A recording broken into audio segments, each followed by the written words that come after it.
Turn up the dial, feel the vibe, get ready to ignite. Untold stories in the airways, flying through the night. Experience voices, tales so bold. Streaming live, the truth unfolds. Untold Radio Network, where secrets come alive. New episodes daily, the mysteries thrive. Great guests, super chat, so I remember I share and subscribe. Join the side where truth can't hide. Aliens in the attic, UFOs in the sky. Cryptids lurking, oh my, oh my. Ghosts in the hallway, whispering your name. The paranormal, the unexplained. Become a VIP, get the inside scoop. Unlock the mysteries, be part of the group.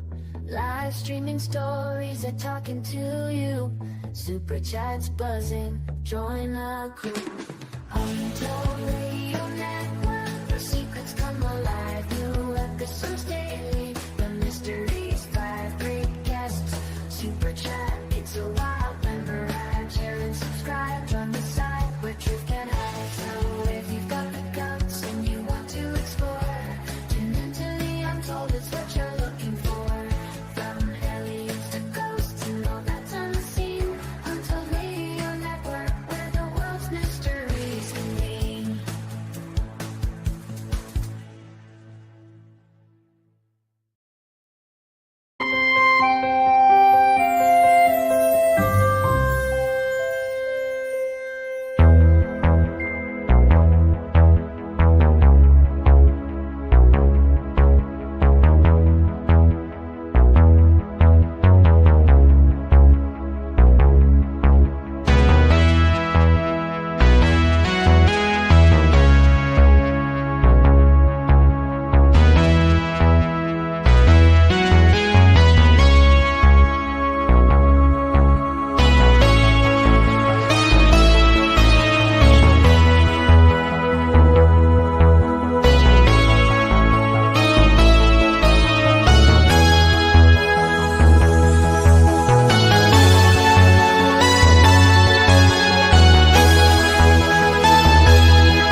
Good morning, everybody, and welcome to the Paranormal Spectrum. I am your host, Barnaby Jones from Cryptids, Anomalies, and the Paranormal Society, and we are here today, pre-recorded, on the Untold Radio Network. That's right, guys. Today's show is pre-recorded, so if you guys are leaving questions or comments on the live feed and we're not paying attention, that would be why. We have a great show, guys, for you today. I am not going to lie. I'm a little bit biased, but I will say today's guest is my favorite fiction author. So all the nonfiction authors out there that have been on my show, you're all still in the clear. I can't pick a favorite one of you guys, but this is my favorite fiction author on today's show. She is award-winning, terrific. Can't wait to get into it. But first, guys, coming up this weekend, February 9th in Oshkosh, Wisconsin, you can meet myself, Ellie Weisensell, Ma, Angela Zabel, Zach Screedy, who has been on the show here as well. We are all going to be in Oshkosh together. It's going to be a great time. February 9th, Oshkosh, Wisconsin, at the Beyond the Veil Expo downtown Oshkosh from 10 till 5 p.m. Entry is just $5, gets you in. For more information, head on over to beyondtheveilexpos.com or metaparapro.com or head over to wisconsincaps.com and click on the public events tab. Anyway, we'll get you there. Then, guys, I am going to be a special guest on a paranormal panel. February 21st in Milwaukee, Wisconsin at the Milwaukee Repertory Theater. It is a showing The Woman in Black. It is a theatrical performance on the stage, and it is showing now all the way through March, or actually I think into April, I believe. But on Friday, February 21st, I will be a special guest on a paranormal panel that will be immediately following the show. So if you guys want to come out and check that out, check out the play, check out the panel afterwards, head on over to MilwaukeeRep.com for tickets. And guys, coming up in Eau Claire, Wisconsin, April 11th through the 13th, it's a big 3-day event there. Also by MetaPara Promotions, the Midwest MetaParacon is coming up. Head on over to their website, midwestmetaparacon.com, for more information. Eau Claire, Wisconsin. And then, guys, of course, Cryptids, Anomalies, and the Paranormal Convention. It is Saturday, May 10th, but it kicks off on Friday with a Bigfoot hike and VIP dinner. Saturday is the convention with Stacy Brown Jr., Miranda Young, Scott and Hannah Violet, Chad Lewis, Angela Zabel will be doing a psychic gallery reading. Myself, Keg, Rick, and Barbara will be doing a presentation about our experiences with my haunted hometown. And of course, guys, it is so exciting. We can finally announce this and share this. It will be the premiere of the brand new Wisconsin Bigfoot documentary by Cryptids, Anomalies, and the Paranormal Society. Take a look. Right here in the road, and it was right on the line, standing right there. Whatever it was breaking trees, breaking branches, and I've never heard that before. And from the basement door, I was like, Louie, I'm pretty sure there's a footprint out here. And that's when the rocks started coming out of this tree line. All I seen was hair. And it was like arched over right here. And then out of nowhere, we hear this loud, like earth-shaking grunt. It rolled its shoulder and grabbed the ground and pulled itself towards my vehicle. And I heard a plunk, and I come over here, and that squash was laying about right there in the middle of my garden, you know.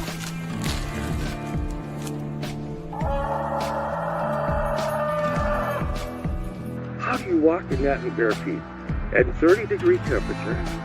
Did you see that? What was that? I saw something dark in the light from the right to the left. It was big.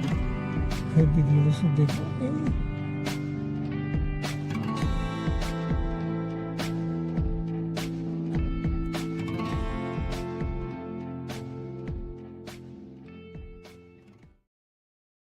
The Hairy Man of Dairyland. That's right, guys. Wisconsin's Bigfoot brand new documentary by my team will be premiering at that event. If you can't make it out in person, we also have virtual tickets available for this event. They are just $5, and you can stream it anytime, anywhere, all of the speakers. If you get your ticket as well, the virtual ticket comes with a link for the documentary. So you can also check out the documentary that is valid 1 month after the convention, so until June 10th. So as long as you watch the documentary before that, you're all good. All right, guys. And then, guys, we head down to Chicago June 7th for the Chicago Paranormal Convention in Chicago. That's what we got coming up. There's some more stuff coming. We haven't confirmed it yet, though. So look forward to that. If you guys want to show your support for all things here on the Untold Radio Network, here's how. Hey, Untold Radio Network fans. Want exclusive perks and to support our channel? Introducing our YouTube membership program with 3 amazing levels. Get loyalty badges that level up to different cryptids the longer you're a supporter. How cool is that? You'll also get access to custom Bigfoot emojis and priority in chat.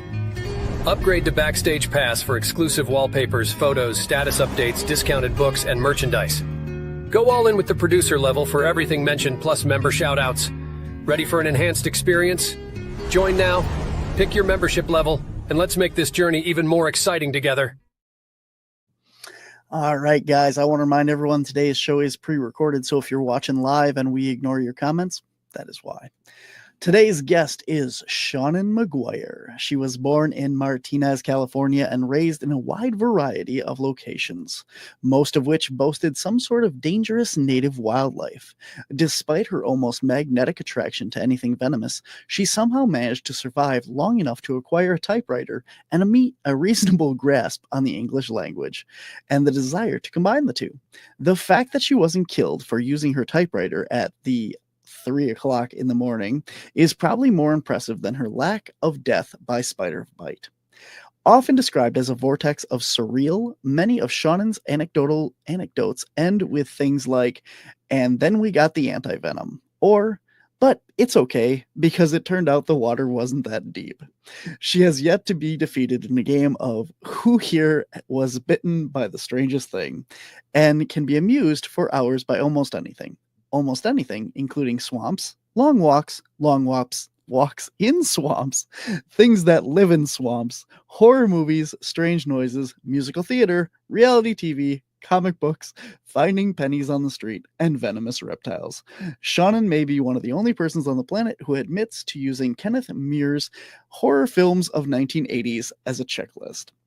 Seanan is the author of October Day Urban Fantasies, The Encrypted Urban Fantasies, and several other works of both standalone trilogies and duologies. And she is also a award-winning author and so much more. So, ladies and gentlemen, please welcome to the show, Seanan McGuire.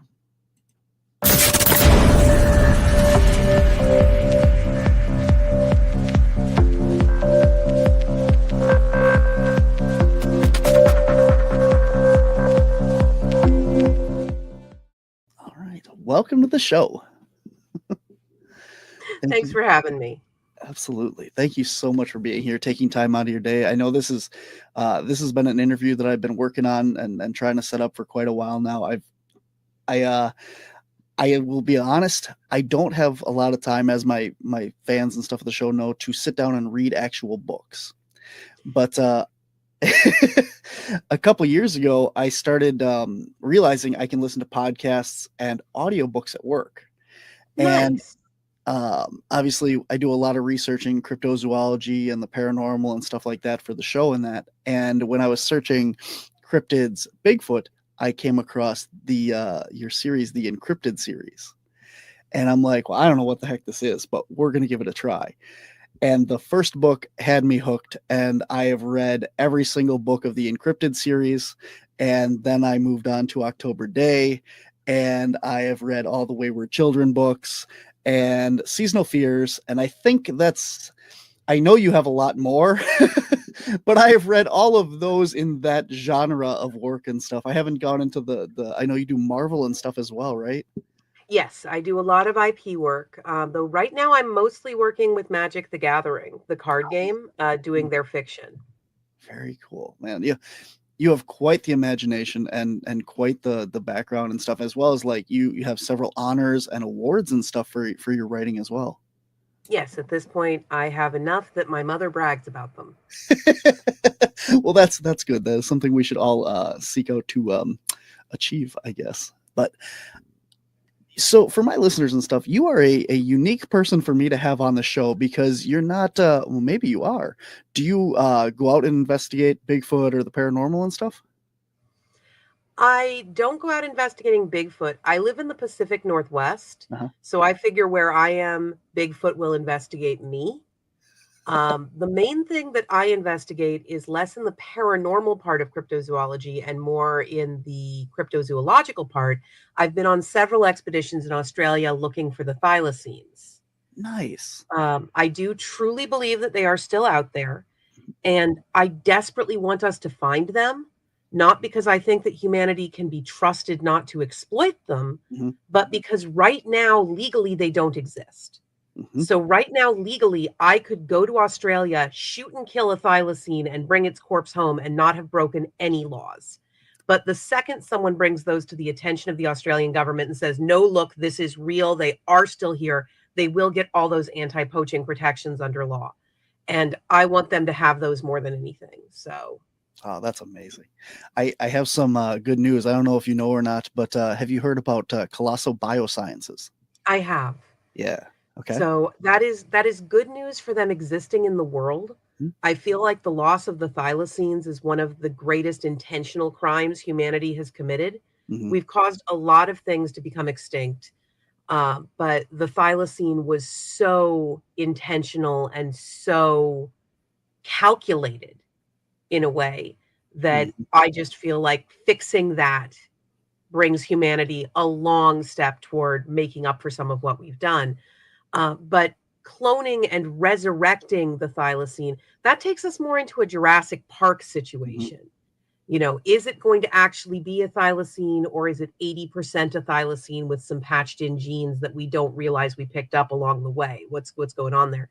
I want to find the ones that I truly do think are still out there in Tasmania somewhere. I have other good news then for you though as well. I have my other show is all cryptozoology, and I've had a guest on there who knows personally a researcher in Australia. And for the same reasons that you spoke of not, exploiting them, they do not give out the location. They actually fly out 3 separate planes to 3 different locations. 2 are decoy, 1 is the actual one. And they are actually researching a family of thylacine right now in Australia. So I had not heard that one. Yeah.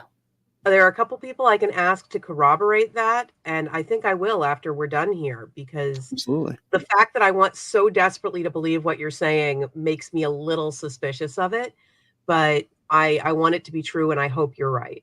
Yeah, like I said, the person that I got it from was Terry Cullen on my show, and he knows the researcher personally, but he wouldn't even say he does a lot of the alligator and reptile conservation. He owns Dragonwood Conservancy. Oh, I know Terry Cullen. Remember, my background is in folklore and herpetology. There you go. Absolutely. That's so cool. I know Terry personally. He's right here in Wisconsin with me, and he actually called me the other day to get some stuff for me. So that's pretty cool. That's super cool. Yeah, Terry's an awesome guy. That's great. I am super excited that we have that much in common here. So, but the thing that I wanted to talk to you about is, like you said, you write all these books. Encrypted is all about a family of cryptozoologists. And then we have the whole October Day series that is all Fey mythology and so much digging into that.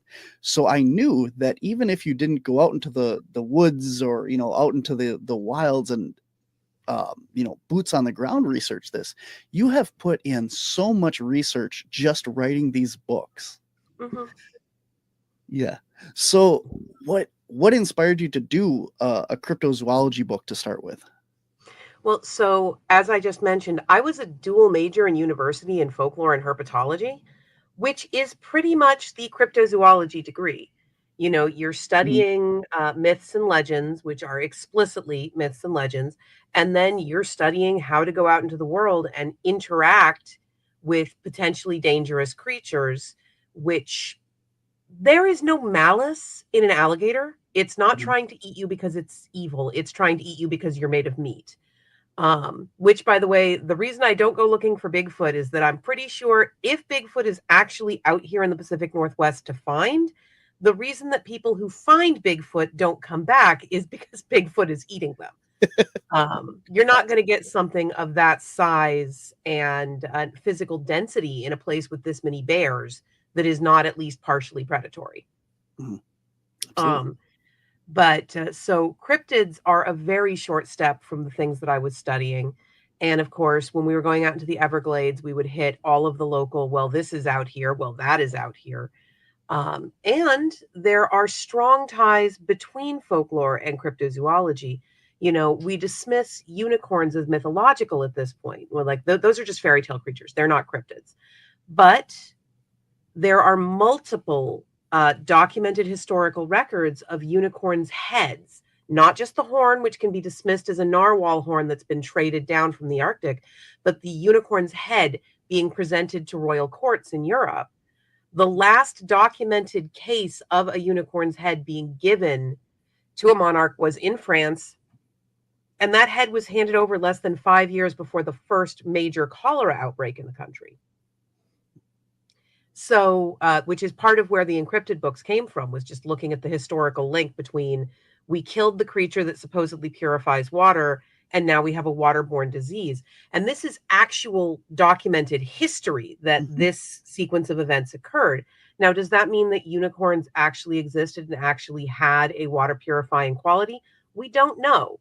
But there are minerals and there are chemicals that can purify water. It is entirely possible that something we would now today recognize as a unicorn existed in Europe and had a chemical makeup to its horn that would cause water to become less alkaline, that would cause water to become more pure by what we consider those standards. And so once you start looking at those lines, you make the connections very quickly. And that got me fascinated with cryptozoology and the idea of it. Plus, I really, really want some of the, especially the fearsome critters, to be real. I recognize that they're not. We're not going to find cactus cats, but I want them. And I will remain interested in everything until I have absolute proof that they are not out there for me to find and get stuck by. Absolutely. I do a presentation of Cryptozoology 101, and another famous author from here in Wisconsin, Linda Godfrey. She writes The Beast of Bray Road and some other monster books in that as well, cryptid monsters, but yeah. And she talks about these dragons that were being seen flying over Lambeau Field, the Green Bay Packers stadium here. And it's so fascinating because, everyone looks at me like I'm crazy when I talk about this in the presentation. I say, what happened to all the dragons that were, in legends and stories and tales? They were all killed. So why is it such a hard thing to believe that, this race of beings was literally just killed out by humanity, and there are only a few of these things left? So that goes right back to your unicorns there. So yeah, we thought the coelacanth was gone for the longest time. And, the greatest goal for me, as far as I'm concerned, the greatest goal of cryptozoology is to make things no longer covered by the science. As soon as that family of thylacines you mentioned is well established enough and large enough that they can safely admit to the world, yeah, they're still here, they aren't cryptids anymore. They're just animals again. And that's what we want, is for everything to kind of make that step up from cryptid to verified by science real animal. Absolutely. I mean, you look back at the history of cryptozoology is just romantic zoology. It is what zoology was supposed to be. It's people going into the field, hearing about an animal that doesn't exist, spending the time doing the boots on the ground research, finding, studying, gathering a specimen. That's what cryptozoology is, except now we've slapped this fancy title on it and thrown it into, the mythology realm instead of fact and science. Yeah. Very interesting. So let's talk a little bit about your books, because there's a couple things in there that I'm, like I said, I've told you off air, like, you are currently my favorite author right now. And before that, ironically, my favorite author was Gregory McGuire. Okay. And I told you how I came across you was looking at audiobooks when I was doing research and stuff like that. So I didn't find you guys next to each other on the shelf or anything. It just so happened that both of you are McGuire. So I'm like, well, that's convenient. So far as I'm aware, we are not related. Yeah. For anybody that doesn't know, he's the one that wrote the Wicked book, the original one that inspired the musical and now the movie and stuff, as well as other things. He writes about taking the story from the wicked or the bad person's point of view and showing that not all people are evil. It's all in perception. And he rewrote a bunch of classic tales and stuff, but that's neither here nor there. We're here to talk about you. So Encrypted's still probably my favorite series that you got out there. I do like The Wayward Children as well, but we're going to stick with this one. So in your 5-minute elevator pitch here, do you want to kind of give a rundown in your words of what that series is all about for people? If it has been mentioned in folklore or mythology anywhere in the world, it's pretty much true. The one exception is vampires. There are no vampires. I left those out. But everything else is real. I have to justify it as scientifically as possible, which sometimes gets real ridiculous.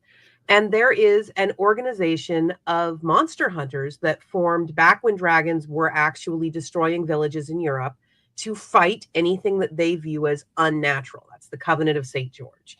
Several generations ago, one family decided that the covenant was wrong. They sat down and actually looked at the ecological impact of wiping out entire species and realized that, hey, when you kill all the sirens, the frog monsters come up out of the bay once a year and eat the entire town. So rather than losing 5 fishermen a year to the sirens, you're losing 500 townspeople. And that is not a good trade-off. So they left the covenant in order to try to better understand these creatures that we share the world with, and became cryptozoologists and preservationists instead of hunters. They are mostly based out of North America at this point. That's the Price family. And they share their home with a species of hyper-religious talking mice, which not based on any real cryptids, but based on a real mental condition that humans can have, where you will interpret everything you encounter or see as a message from God or the divine, however you personally reflect it. And it's a survival technique. So they and their mice try to preserve and protect the cryptid communities, which are also, I use cryptid very broadly in these books because I didn't want to omit any folkloric base or any particular region.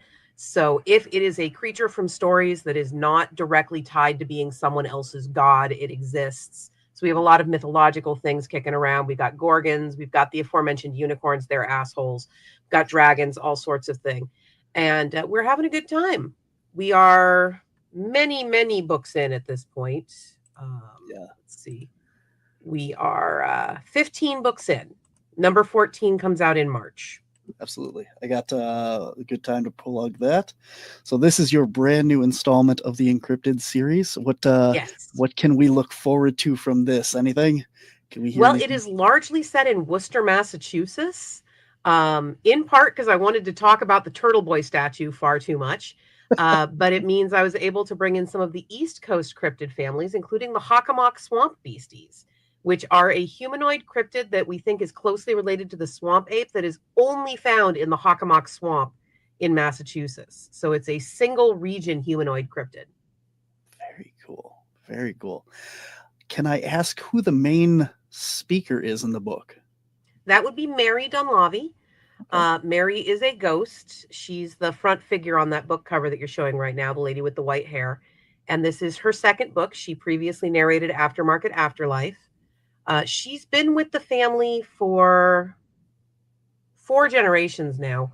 And there's always that question of, how do you deal with your characters sounding similar? I tend to write in the Spider-Man school of Whistle Past the Graveyard. And the answer is they have all had the same babysitter for 4 generations. And she is a snarky person. So they just picked it up from her. Very cool. Yeah, I love it. I want to ask you, all of your books in the Encrypted series, at least, seem to have a pattern. There's 2 of one character, 2 of another character, 2 of another. And so far you haven't gone back and repeated any of your narrators. I mean, not true. I did the 2 Verity books were first, and then we did the 2 Alex books, and then there was a 3rd Verity book. So book 5 is Verity again.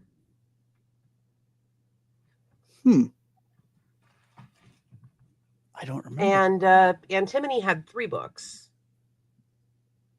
She had the circus, and then she had the amusement park, and then she had the time in Maine.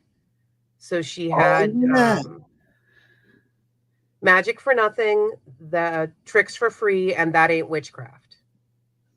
I stand corrected. I apologize. It's okay. I mean, it is a fairly clear pattern, and we switch narrators every couple books because they're just people. Like, they're people that I enjoy spending time with, but they are people, and there's only so much crap you can put them through before you break them. Yeah. No, I do like that style because it gives you the same story from a new perspective.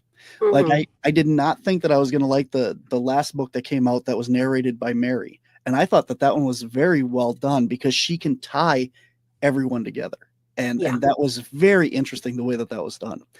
My favorite character is Sarah. I love Sarah.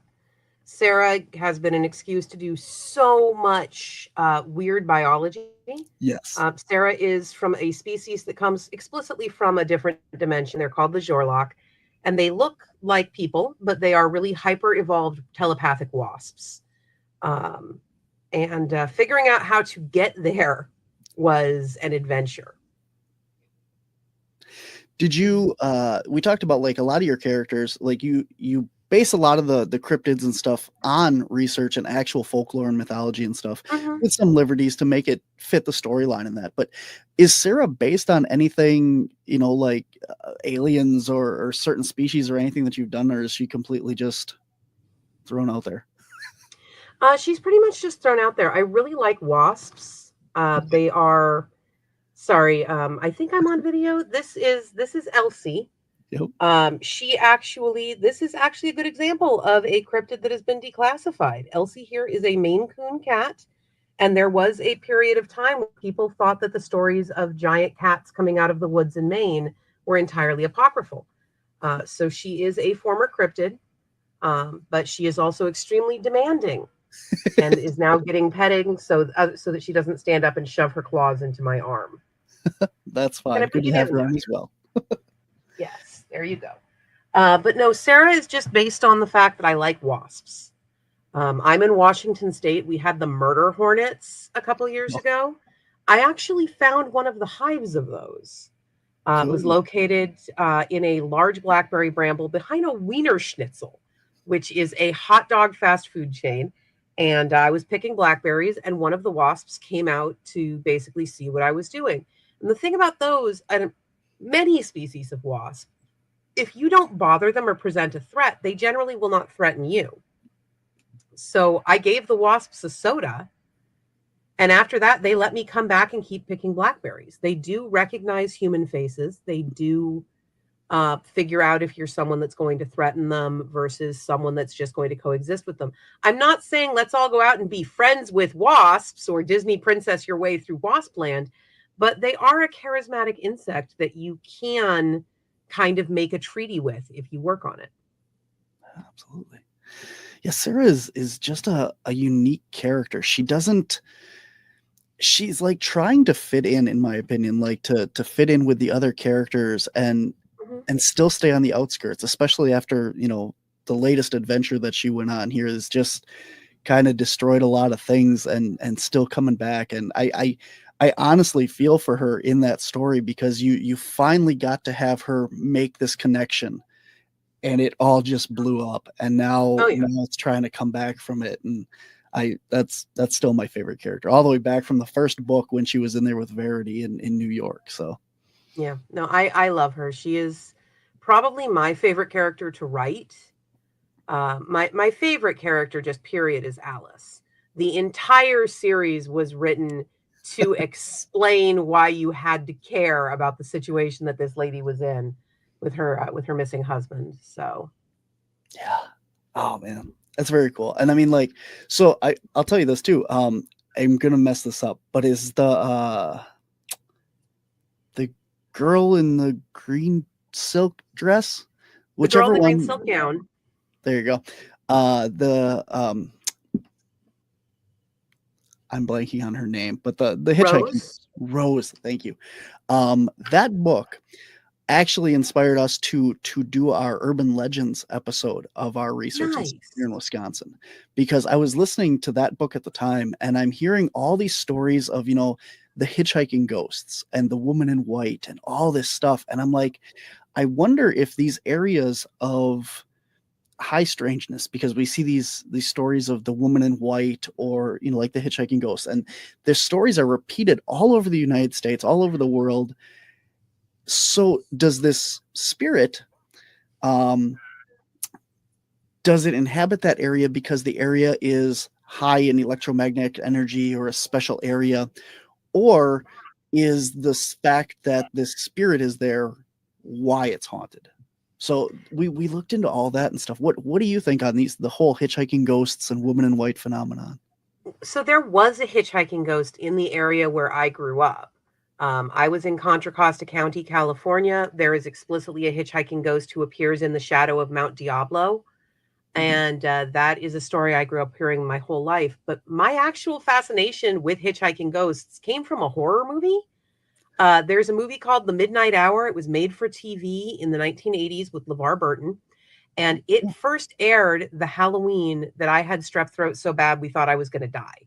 So I didn't get to go trick-or-treating. They left me at home on the couch with the TV remote. And I thought I had hallucinated that movie. And in that film, the romantic lead is actually a hitchhiking ghost. We find out at the end of the film that she had been dead all along. And I just thought that that was the coolest thing anyone had ever come up with. Oh my God. And so I started reading those stories and studying those stories when I was a kid, and just really fell in love with the whole concept of hitchhiking ghosts. I do think that their presence is why an area is haunted. I do believe in ghosts. We had one in my basement when I first bought this house. We set up the basement as a guest room so you could sleep down there. And even if I didn't tell people that there was a ghost, about 9 times out of 10 the next day, they'd come upstairs and they'd say, "Oh, did you know your basement is haunted?" And I'd be like, "What do you mean?" And they would see this orb floating at a specific point in the room around 3 a.m. And it was always the same description. It was always this black orb about 2 feet across that was in front of the first mirror in the room. I was not telling these people that that was going to be there, but they were all reporting it. And if you went into that room, you would get that feeling. You know that feeling you have when you step into a room and someone else has just stepped out, and you can feel that the air has been disturbed? That is a documented phenomenon. The little hairs on your body pick up the motion.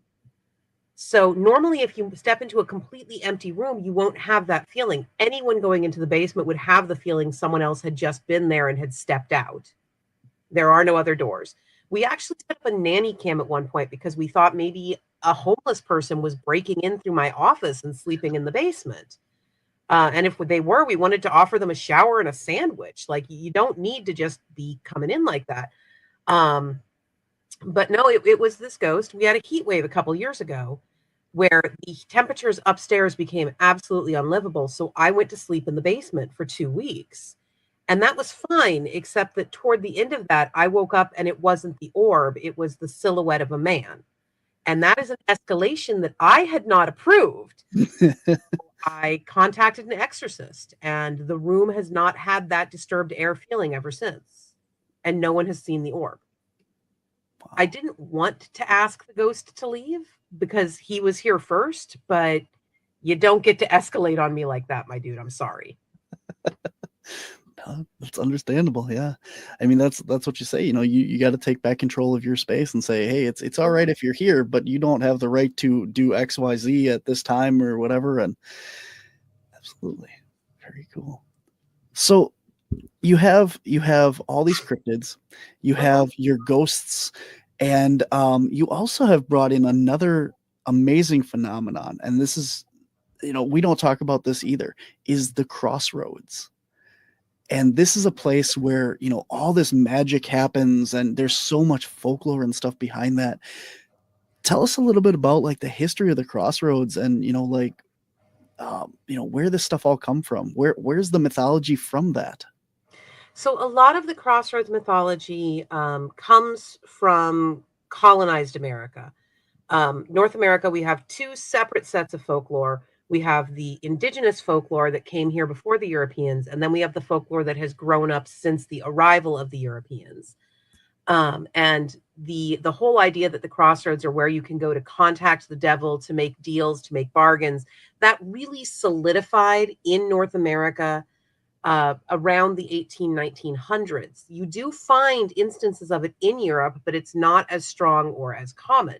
That said, if you cast a global net and look at global mythology, you will find that almost everywhere agrees that a place where 2 roads cross is going to have a specific power that other places don't, and you might be able to contact things there. There's a thinning that happens just from all the traffic. So I was drawing from specifically the North American crossroads traditions, which you will find recorded a lot in contexts of blues musicians. There's the Ralph Macchio movie, Crossroads, which pulled from a lot of those stories. And you can find them if you're looking to read the original stories. I don't know the names of the books, but look for books of Americana set between 1880 and 1930. And that will find most of the period where the idea of the crossroads was really strong and dominant. I do think part of it came from African Orisha traditions. because you do have orisha that directly tie to doorways and thresholds, and that's a very narrow step to crossroads.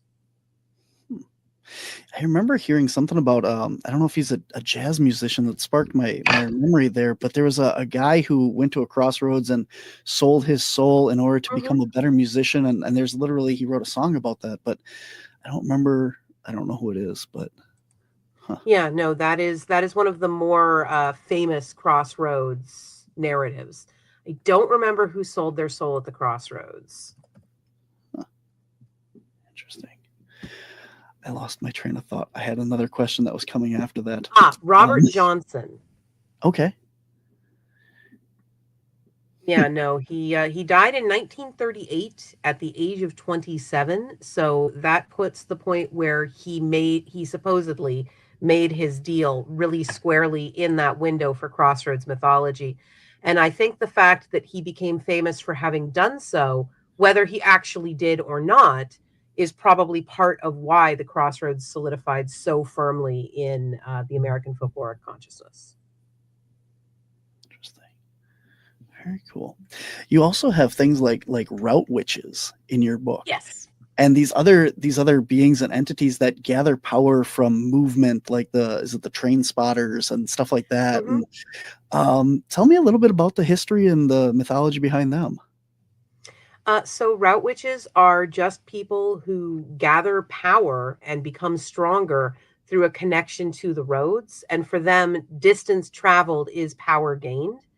And that was looking at, so my father's side of the family is Roma. I try not to pull directly on that folklore because it is not a folklore that particularly wants to invite outsiders in, and I respect that. But you always have those stories of people who travel and travel and travel, and they gain a strange power from it. And so I wanted to have that in kind of a generalized way, a genericized way even. So it's not pulling from a specific folkloric tradition at that point. It's just pulling from the idea of people who get power from contact with the road. And then once you have a class of human witches, people that can actually gain power to manipulate the world, route witches mostly bend distance and very occasionally can bend time. You want to start having other classes of magic user that you can play with, because that is not a very flexible magic user. So train spotters actually pull their power not from distance traveled, but from distance traveled by a vehicle to which they have a connection. And then umbramancers pull their power from the twilight, which is where the ghosts that still linger on with contact to our reality live. That's fascinating. I've learned so much. This is why I know that you know this stuff, because when I've read your books, I'm like, what the heck are you talking about? And I'll look it up, and then I go down this whole wormhole of, oh, look at this. This is really cool. Like I said, with the Rose, and the hitchhiking ghost, that spiraled down this whole thing. And we went looking for bloody brides and ghosts, hitchhiking and all that stuff. And it was a pretty cool episode that we did and stuff. So that's very cool. It just kind of leads into all this stuff. But speaking of learning about these, we're going to transition now over to I have one last question for you on the Encryptids, and then we're going to go to October Day, because I really want to get into the Fae mythology here. So these books, like I said, really spoke to me. I love the cryptozoology. The first book had a chupacabra in, that's my favorite cryptid, and then you took me to a place that is very personal to me, and that is the Columbus Zoo. And I have to wonder, out of every zoo in the United States, why that was the book that Alex works at. Well, he doesn't work at the Columbus Zoo. He works at the West Columbus Zoo, which doesn't exist, because I needed to have some freedom with the behind the scenes spaces that I knew I was going to get wrong if I attributed them to a real zoo.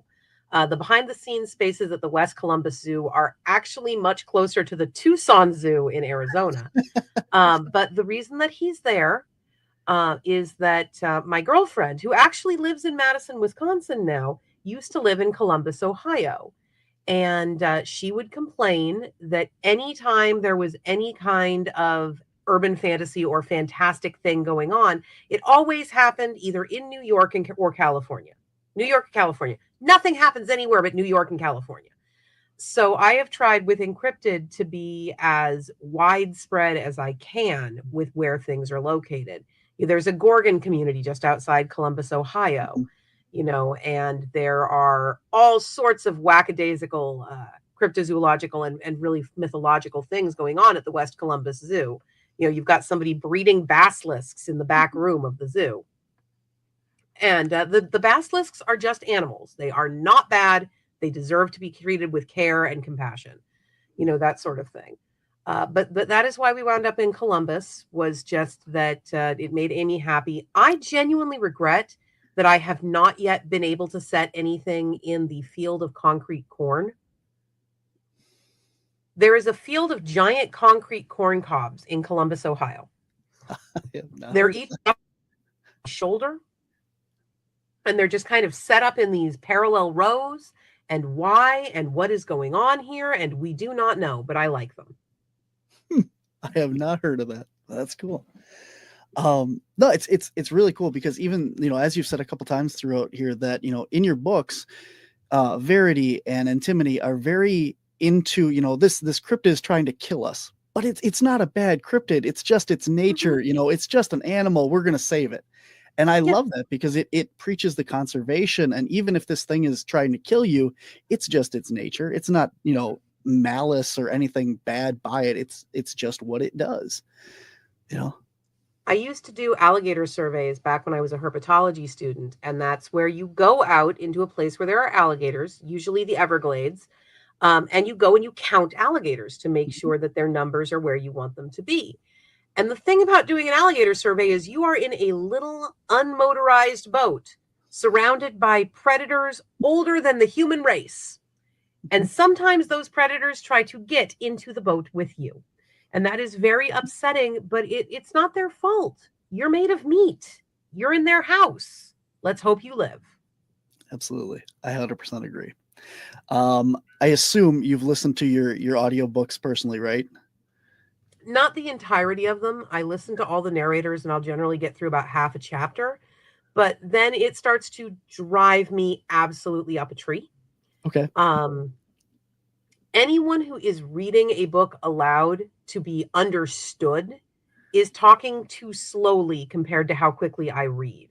Yeah. So I start getting really frustrated. It's also why I have not enjoyed the internet-wide pivot to video. It's like, in the time it took you to read me this recipe, I could have made the recipe and I could have read the recipe and be halfway through making the cookies. Like, what the hell? Could you just talk a little come on. So my point is, every single time that I get one of these audiobooks and I get to the point where you reintroduce the Aislinn mice, my heart just jumps because I love the voice of the little Aislinn mice. They're absolutely phenomenal. So everybody loves the mice. Even the characters love the mice most of the time. I love that they can be bribed by pastries and snacks. I feel like that, I feel the same way as well. So awesome. All right. Encrypted aside, moving on to October Day, give everyone just a little bit of synopsis of what this is all about. So the October Day books, fairy has always existed. It exists in parallel to our world. Most human stories about the Fae are roughly as accurate to their reality as Xena Warrior Princess is to the actual reality of ancient Greece. But they are having their fairy problems. They are having their fairy wars. And they are doing it while attempting not to reveal themselves to humanity. Absolutely. Very cool. So the whole book series kind of focuses on October Day, obviously, and her life and that. And I don't even know where to begin. I guess let's talk about some of the creatures and mythology and stuff in here, because the Caithshi are one of my most interesting things in this book. And I've tried to look into this a little bit more. So I'd be absolutely fascinated to hear more about where that came from and the stories behind that. Well, the Caithshi are, they're an actual figure out of Irish folklore. They are the fairy cats. Not every story, not even a dominant number of stories have them able to turn into a fully humanoid form. In a lot of cases, they're just cats. But they are cats who can talk and who have a sophisticated social structure. The most famous of those stories is probably about the Kate Shee funeral, where a group of cats is seen just walking down the road carrying a coffin on their shoulders. And some ordinary cats, or supposedly ordinary cats, are watching this happen. They're watching the cats go by. And a human comes rushing into the room where the cats are and says, Mom, I just heard the cats in the street. They're talking. They're saying the king of cats is dead. The king of cats is dead. At which point old Tom jumps to his feet and says, well, then I'm the king of cats. And he throws himself up the chimney and he's never seen by the humans again. So this idea that cats are intrinsically connected to the Fae and that they have this entire parallel reality. Anyone who lives with cats, there are these weird little guys that live in your house, and half the time you have no idea what they're doing or why they're doing it.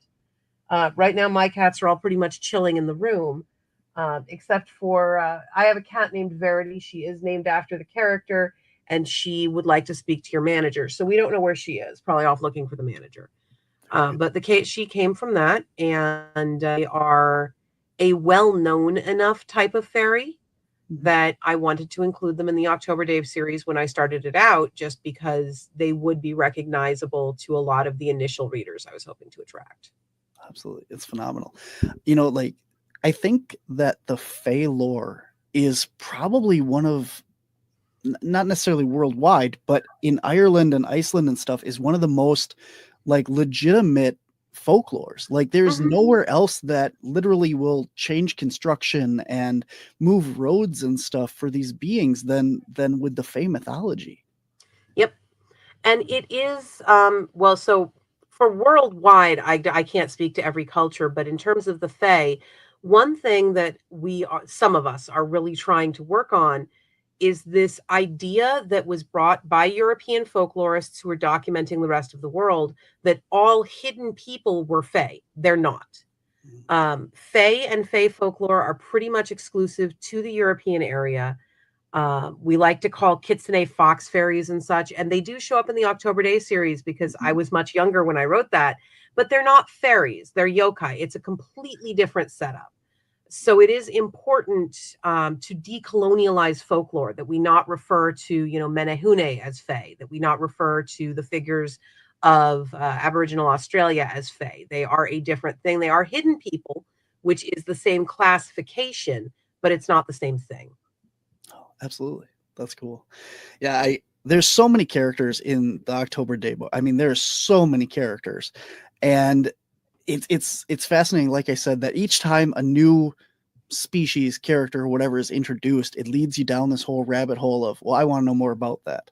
And it's been absolutely fascinating. Are you familiar with Timothy Renner and Joshua Cutchins? Yes. Very good. All right, we'll leave it at that. They have written some amazing work on Fae lore and culture and stuff. And all right, we'll leave it there. So let me ask you this. There's a character in your book, and I can't think of her name because she's not a main character, I guess, but the Candelas. So I have heard, and I think this is from Joshua Cutchins specifically, that there is a story about a woman in white that travels in the woods with these candelas or balls of light and a big hairy ape man, like a Bigfoot, and these orbs, kind of tying the Bigfoot lore, the Fae lore, and these orbs of light that people see all together. And I'm interested, do you know more about that story? Have you come across it? I am not familiar with that story. For me, the Candela were just a way to kind of work will-o'-the-wisps and fairy lights, which are swamp lights and are fairly common in parts of Europe, into the Toby Day mythology. And then the Candela are, on the whole, one of the homebrew species. There are a couple of Fae species that are just out of whole cloth or are patching in spaces where something should have been logically. And I like all of my self-made Fae types. They make me happy. But they do not make some of my former professors happy. And I get about 3 angry emails a semester from somebody who's like, I just had a student who told me that this was real Fae folklore because they read it from you and you're a folklorist. And Shannon, will you frickin' stop that? So yes, I am a disappointment. there's been a couple creatures like the Candela where I've gone down that rabbit hole and hit dead end after dead end and go, I don't know where this came from, but everything else, like I said, you are very good at a lot of the stuff in those books is, yep, this is exactly how it is. Again, with some liberties to make it fit the storyline and stuff. But then once in a while I go, oh, this makes sense. What is this? There's nothing. Okay, we'll just move on. And that is one of the beings that I was very interested in, because like I said, I've had Joshua on my show, and I think I've had Timothy Renner on my show as well. And Joshua told the story about the woman in white, the Candelas, and all this stuff, and I'm like, I gotta see if you know more about that. Yeah, sadly no. Darn. Very cool. And there's there's certain guests that get me very flustered because I have so many questions and my brain can't go fast enough to keep up with this, and I'm trying to keep it all in my time limit and all this stuff. And you're doing well. Thank you. I do want to go off topic here kind of and ask you a question that I haven't also been able to find, and maybe you can shed some light on. Do you know anything about mirror lores? Why they're portals to other dimensions and where all that came from? So there was a glitch just there. What I heard was, do you know anything about lores? Exactly. Could I have the question again? Yeah, exactly. See, they don't want the information out. Yeah, apparently so. Mirrors. Oh, mirrors. So part of why they are usually held up as a doorway to another world, or this idea that you can cross into something, it's a combination of the fact that our first mirrors were very still water. And when you're looking into water that is still enough to be reflective, that actually is a doorway into something else. It's a doorway into being under the lake. But that meant that we had a lot of stories about monsters or mermaids or other things reaching through the mirror and taking you down.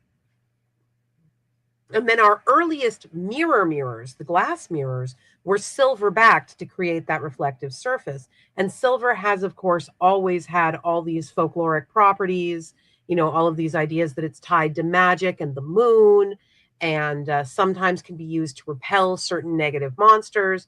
And that translated really easily into, well, it's just a lake of silver. It's just another form of water. Something should still be able to reach through and get us. So it's actually a relatively straight line as folkloric connections go. Yeah. Could you girls not kill each other, please? I am at work right now.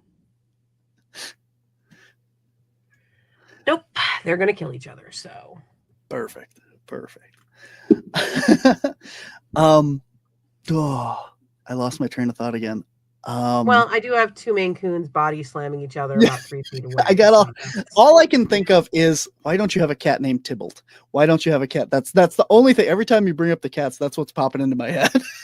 Mostly because I tend to name my cats after my characters, and while Tybalt is definitely one of my characters, I didn't create the name. Like, it's not that I create the name necessarily, but Tybalt is so associated with the Shakespeare character that people would assume that first. Okay. I would probably name a cat Rand before I named it Tybalt. But yeah, the Toby Day books have just been a frantic attempt to make my college years relevant in my adult life. But as long as I'm writing them, I can also tax deduct extremely expensive books of folklore, which is fun.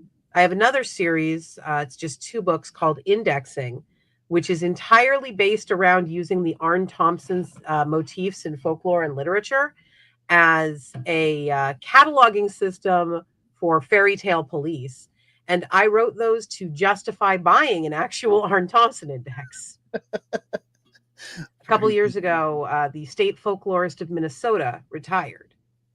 And I got an alert from Makers and Quinn, which is the bookstore in St. Paul. It's a lovely bookstore if you've ever had the opportunity to go there, letting me know that she was selling a bunch of her folklore texts on consignment through them, including her complete 1926 Arne Thompson index. It was $500. It's 6 volumes. It's gorgeous. It's one of the best things I own. So I flew from California to Minnesota specifically to purchase her Arne Thompson index. Are we allowed to swear? Yeah, I don't care. Sure. Okay, so it is relevant. A couple months later, I was at San Diego Comic-Con, And I was going to be interviewed by Bill Willingham, who wrote Fables at the upcoming Reno Worldcon. So Paul Cornell, who is a mutual friend, found me and he's like, you're going to be interviewed by Bill. You should meet Bill. Drags me over to Bill and goes, Bill, this is Seanan. You're interviewing her at Worldcon. She's a folklorist. Seanan, this is Bill. He wrote Fables. He's a folklorist. You have something to talk about. Now talk. And then he walked away.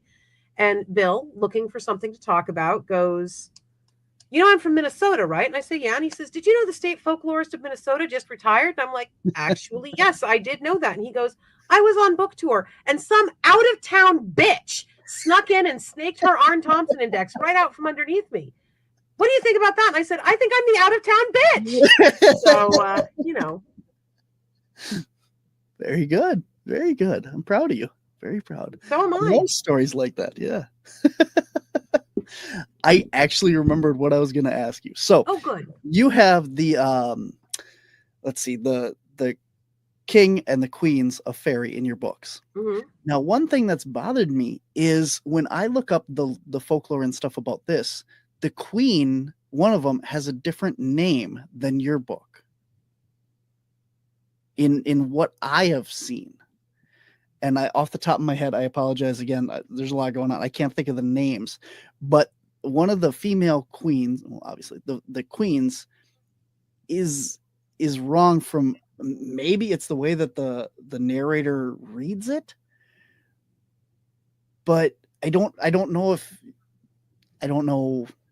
if I'm wrong or what, but if you start at the top of Irish mythology, recorded Irish mythology, and then work your way down to the modern era, you will find that the Queen of Fairy has a whole bunch of different names. Okay. There have been way more than 2. I just didn't want to have 20 of them. So we've got Oberon and Titania, which is Midsummer Night's Dream. Shakespeare really popularized those as the canonical names of the King and Queen of Fairy. And then I've also got Mab. Yes. And that's because she is the second most common. I really did go for lowest common denominator there. There we go. Okay, so you have Mab, and the other one is Maeve.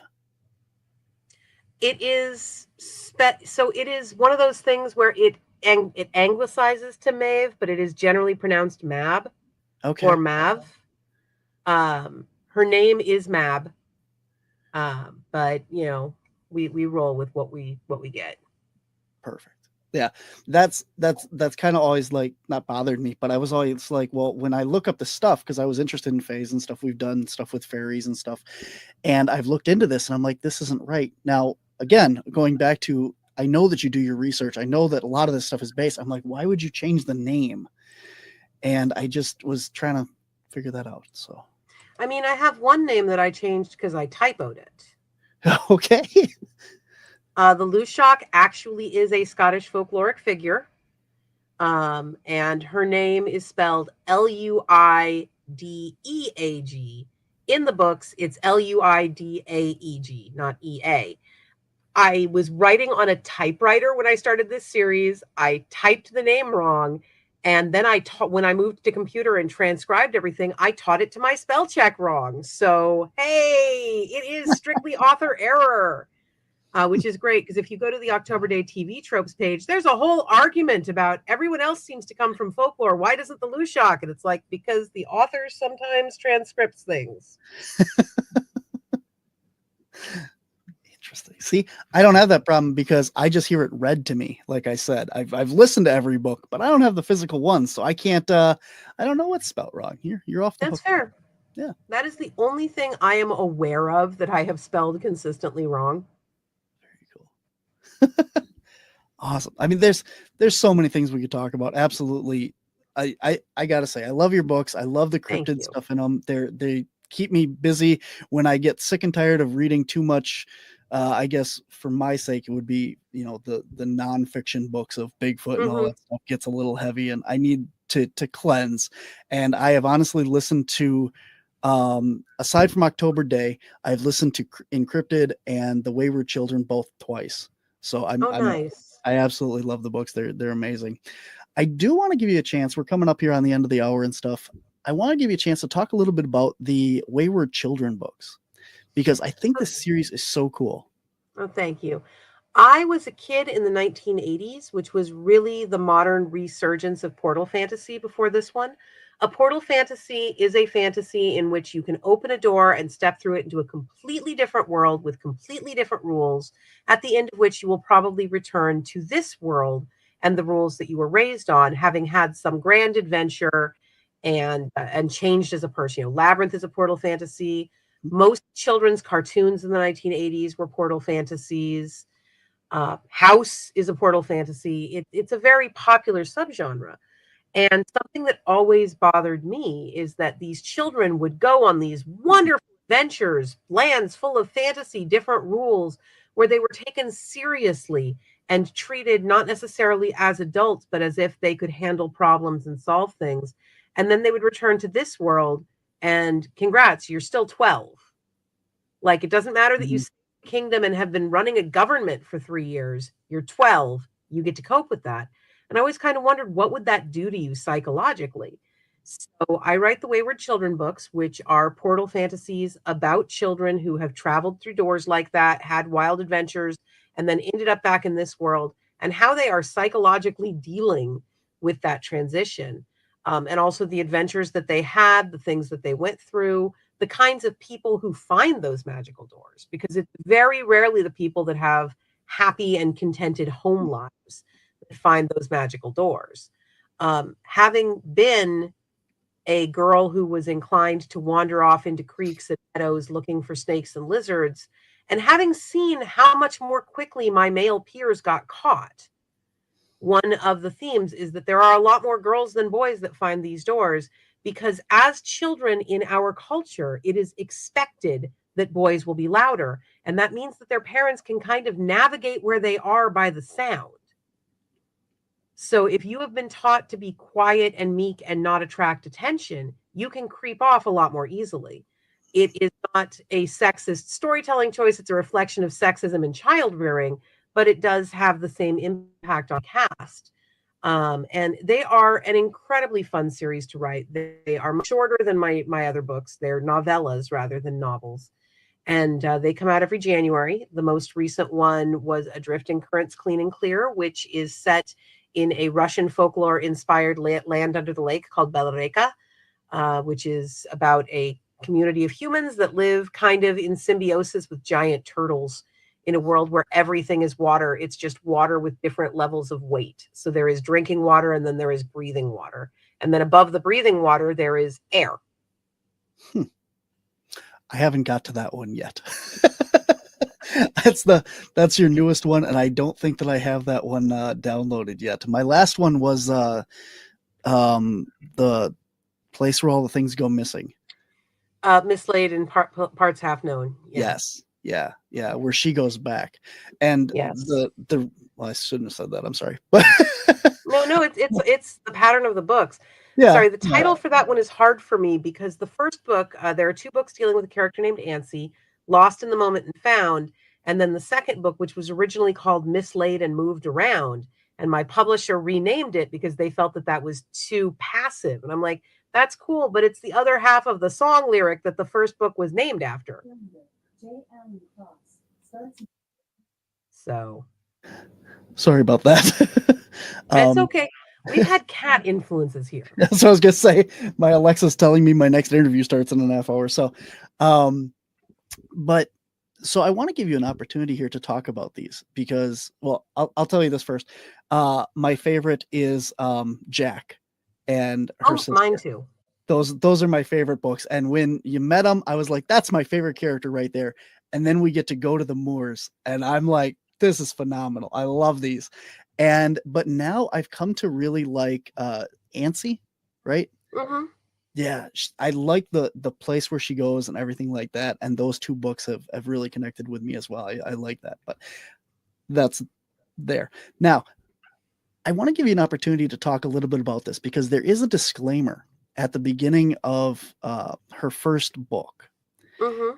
And I feel like there's more, not necessarily for you, but more behind this, of these stories of these kids and, why they end up going to these places in some cases.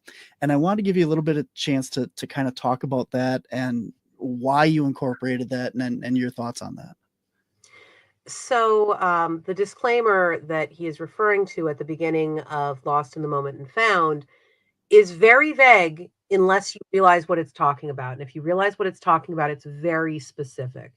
And it basically just tells you that when things start happening to Ansi, when bad things start happening, she's going to run away before anything genuinely bad can happen. And is because she winds up fleeing from a situation where she gets out the door 5 minutes before the child sexual abuse would have started. And part of why I wanted to include that is the Wayward Children books are very much written to let people who don't normally see themselves in stories see themselves. You know, there's a lot of diversity in the series, not as much as I would like, honestly, because you can't fit everything into one series, no matter how hard you try. But there's a lot of diversity in the characters, in gender, in race, in religion, all of that, and in all these motivations. And one thing that I have encountered many times with survivors of childhood sexual abuse is that you get this feeling of dirtiness, that you've been used up and you've been damaged by something someone else did to you. And so magical adventures aren't for you anymore. You don't get to have unicorns because somebody decided that you weren't going to be a virgin. You don't get to go and meet dragons because all that you're good for now is being a dirty little slut. And that is a horrible thing. And it is not fair to those kids. And I wanted them to have the chance to read a story where they existed. And it wasn't just about the sexual abuse. And kids for whom Ansi is very, very close can recognize that without actually having to take the step of having her be abused. We get the first step in what is frequently the child sexual abuse, which is what actual grooming looks like. You do see her stepfather start priming her to believe that her mother will never believe her and start convincing her mother not to believe her about things. And that's part of separating the child from their support structure. And that is a thing that is very recognizable to anyone who's been through it. And that's just validating. It's important. Mm-hmm. Absolutely. I appreciate that in there. And I know it's important to talk about. And I want to give you I want to give you a chance to have a pedestal and to put that on more platforms, because I do see that in some of the work, and it's important to get out there. So I appreciate it. So anyway, any other events, or do you have any other events or any kind of conferences or anything that are coming up? Any book signings, anything that you want to promote? We're going to have like your website and stuff in the show notes, but anything that you want to get out there as well. I am going to be at Emerald City Comic Con in Seattle, Washington, March 6th to 9th. And then I'll be at the Tucson Festival of Books in Tucson, Arizona, March 15th and 16th. After that, I will be at Awesome Con in Washington, D.C. from April 4th to 6th. Really looking forward to flying there, given everything recently.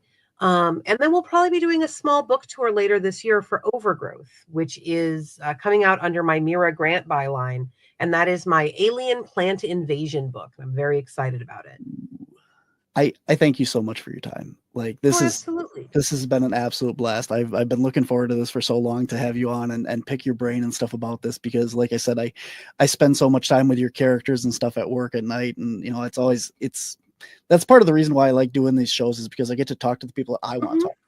And I feel like above and beyond, you've come through and pulled the whole cryptid side and everything into this, that my listeners are going to go, this was a great episode, without just going, it's a fantasy book that, it's not true or nothing. And there's so much folklore and stuff in this. And I want people to understand that. And people like me that are interested in, cryptozoology and paranormal, and the people that listen to my show and stuff are still going to really appreciate your books, because I know I do. Thank you for having me. Absolutely. Thank you so much for your time. All right, guys, that is our show for this week. Thank you so much for joining us. Remember to like, subscribe, and share the podcast with anyone, anywhere, anyplace, anytime. Help us out on the Untold Radio Network, and make sure to subscribe to Cryptids, Anomalies, and the Paranormal Society. And check out Seanan McGuire's work if you're interested in any kind of fantasy or cryptid urban legends and stuff. It is a fantastic book series. All of her work, highly recommended. Go check it out, guys. Until next time, remember, we're all part of the paranormal spectrum. Stay safe, be well, and I'll see you next week. You seem to know something I don't. What's going